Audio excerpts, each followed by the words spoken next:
Okay, we're out here in the tent again, still working on the fuel tank. So, you know you're a redneck when, right? I'm having one of those moments when you take a look at this contraption. So we've ran the chain through it.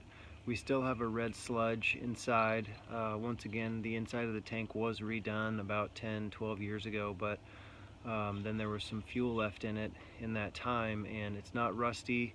The surface looks fine, but we're just trying to get out the red sludge. A new fuel tank is $350, I believe.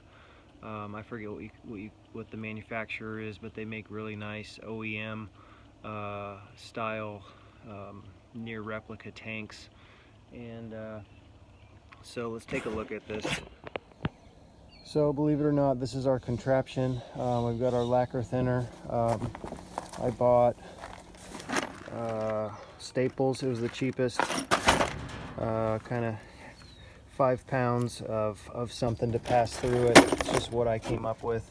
Other people have used, like I said, chains, nuts and bolts. We have our trailer, my little 5x8 trailer. It's the only axle that I had that I could spin the tank on.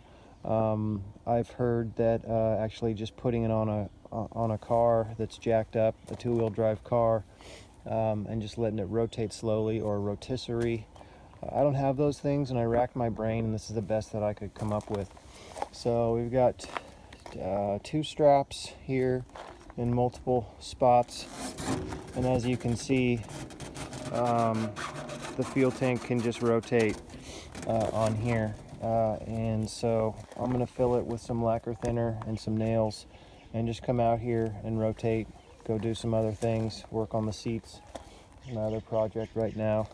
Come out and rotate, and see how it goes.